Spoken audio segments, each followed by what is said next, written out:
Saturday, September 20th. Holly and I still weren't talking to each other when Aunt Olivia and Fettuccine got back from Baltimore today.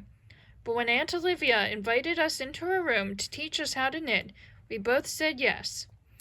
She told us knitting isn't hard. Newsflash, knitting is hard.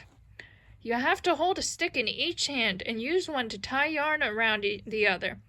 I just couldn't get my fingers to work right. It seemed to take forever to cast on to make the first line of stitches. Aunt Olivia is making a sweater, but I need to start with something easier, like a blanket. That made me think of Fourpaws. The shelter puts blankets in the cages to comfort the animals. Could I make a blanket for them? When I mentioned it, Holly said I'm so slow that all the animals will get adopted before I finished one blanket. Aunt Olivia said I could make small squares instead.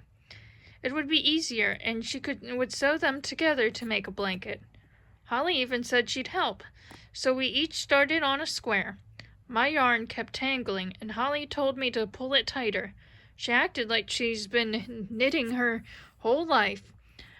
I was about to tell her to mind her own business when there was a tug at my yarn, and the whole ball disappeared under the bed. Fettuccine! I glanced at Holly. Last night she said that I never play with the cat. This was my chance. I pulled the yarn back, slowly dragging it across the floor, and he pounced. He rolled around, wrapping the yarn around his body and kicking with his back paws. When I dangled the yarn above him, Fettuccine leaped high into the air, twisting his body but landing perfectly on his feet. Back on the ground, he crouched low and stared at the yarn that I was pulling back and forth.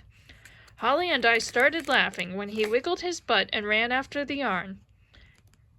I guess my little kitty cousin isn't all bad. Monday, September 22nd. It's dog walking day. I'd been thinking about what Aunt Olivia had said about asking for help.